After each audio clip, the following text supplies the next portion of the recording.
नमस्कार। आज हम बेंजामिन जैंडर और रोजामंड स्टोन जैंडर की एक दिलचस्प किताब है संभावनाओं की कला, उसके कुछ विचारों पर बात कर रहे हैं। हाँ, ये किताब इस बारे में है कि कैसे हमारा नजरिया, हमारी सोच, हमारी पूरी दुनिया को बदल सकती है। और कैसे हम जीवन को बिल्कुल एक नए ढंग से देख सकते हैं शायद। बिल्कुल, किताब का लक्ष्य ही यही है, मतलब ये सोचने पर मजबूर करना कि हमारी हकीकत काफी हद तक हमारी सोच पर निर्भर करती है।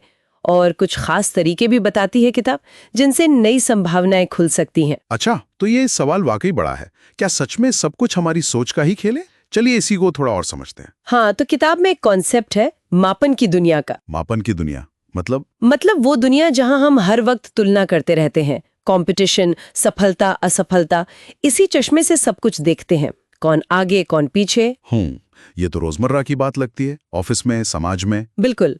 और इसके उलट वो बात करते हैं संभावनाओं के ब्रह्मांड की। संभावनाओं का ब्रह्मांड, ये क्या है? ये वो दायरा है जहां फोकस बदल जाता है, तुलना से हटकर योगदान पर, विकास पर, आपसी जुड़ाव पर आ जाता है। मतलब हालात पर सिर्फ रिएक्ट करने के बजाय हम खुद नई राहें बना सकते हैं, ऐसा कुछ? हाँ बिल्कुल। नजरिया ऐसा कि मुश्किलें भी अवसर जैसी दिखें, एक संभावना का दरवाजा। सुनने में तो बहुत अच्छा लगता है, लेकिन प्रैक्टिकली ये कैसे मुमकिन है जहां इतना दबाव है, कंपटीशन है? क्या बस सोच बदल लेने से हो जाएगा? देखिए, सोच बदलना पहला और सबसे जरूरी कदम है, और किताब इसके लिए कुछ प्रैक्टिकल अभ्यास भी सुझाती है। जैसे कि? एक है हर किसी को ए ग्रेड देना। ए ग्रेड मतलब सबको बेस्ट मान लेना बिना परफॉर्मेंस देखे? ये थोड़ा अजीब नहीं? नहीं नहीं, इसका मतलब ये नहीं कि आप कमियों को अनदेखा करें, बल्कि ये कि आप हर इंसान में शुरुआत से ही सबसे अच्छी संभावना देखें, उन पर वो भरोसा जताएं। अच्छा, तो ये भरोसा जताने से क्या होता है?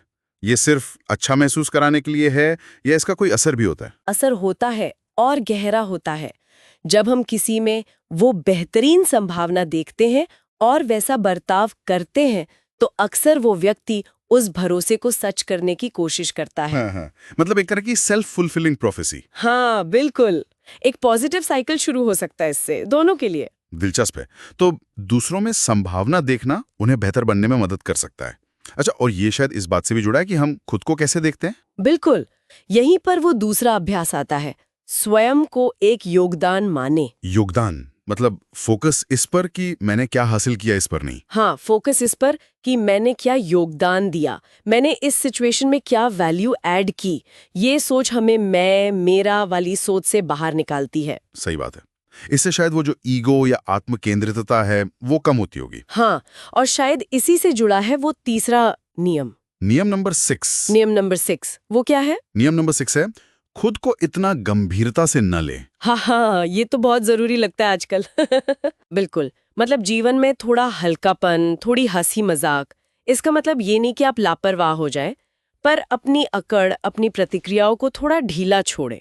हाँ, क्योंकि जब हम खुद को बहुत ज्यादा सीरियसली लेने लगते हैं तो शायद क्रिएटिविटी भी कम हो जाती है। सही कहा। अक्सर हम बेहतर सोच पाते हैं, ज्यादा खुले दिमाग से निर्णय ले पाते हैं जब हम थोड़े हल्के होते हैं। लेकिन ये कहना आसान है, स्ट्रेस में याद रखना मुश्किल होता है। और हमारी भाषा भी तो हमें गंभीर बना देती है ना? हाँ, जैसे हम कहते हैं ये बहुत बड़ी प्रॉब्लम है। बिल्कुल सही पॉइंट। और यहीं पर अगला अभ्यास काम आता है, संभावनाओं के लिए फ्रेमवर्क बनाना। किताब कहती है हमारी भाषा हमारी दुनिया गढ़ती है। कैसे?